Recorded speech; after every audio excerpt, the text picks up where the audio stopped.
అంబేద్కర్ విద్యార్థి సమాఖ్య ఏబీఎస్ఎఫ్ కేజీ పక్షాన మరియు జిల్లా పక్షాన ఈ రాష్ట్రంలో విద్యాశాఖ మంత్రిని నియమించి విద్యార్థుల పక్షాన రాష్ట్ర ముఖ్యమంత్రి సీఎం రేవంత్ రెడ్డి ఉండాలని చెప్పి ప్రభుత్వ దిశమ్మ దహనం చేయడం జరిగింది. చేస్తున్న క్రమంలో పోలీసులు అడ్డుకోవడం చాలా బాధాకరం. ఎందుకంటే నిత్యం విద్యారంగ సమస్యపైన పోరాడుతున్న మమ్మల్ని అరెస్ట్ చేయడం చాలా బాధాకరం అని చెప్పి ఈ సందర్భంగా తెలుస్తున్నా.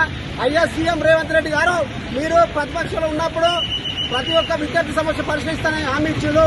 ఈ రోజు తెలంగాణ రాష్ట్రంలో అధికారంలోకి వచ్చినాక మీరు ఇప్పటి వరకు ఎందుకు మరి విద్యాశాఖ మంత్రి నియమించడం అనేది అడుగుతా ఉన్నా. విద్యాశాఖ మంత్రి నియమించకపోవడంతో విద్యార్థులు చాలా తీవ్రంగా అన్యాయం జరుగుతుంది. విద్యార్థులకు ఈ రాష్ట్రంలో స్వతంత్రాలు నియమించండి. అదేవిధంగా ప్రధానంగా ఈ రాష్ట్రంలో ఉన్నటువంటి విద్యార్థులకు ఫీజు రియంబర్స్మెంట్ రాకపోవడం వల్ల, చదువుకున్న విద్యార్థులకు సర్టిఫికేట్ ఫీజు ఇవ్వకపోవడం వల్ల పై చదువులో పోవడానికి చాలా ఇబ్బంది పడుతుంది. కాబట్టి అయ్యా సీఎం రేవంత్ రెడ్డి గారు, మీకు తప్పకుండా ఫీజు రియంబర్స్మెంట్ విడుదల చేసి విద్యార్థులను న్యాయం చేయాలని చెప్పి నేను కోరుతా ఉన్నా. అన్ని శాఖలకు మంత్రి కేటాయించడంలో మా విద్యాశాఖకు మాత్రం మంత్రి కేటాయించబడి చాలా బాధాకరం, సిగ్గుచేటు.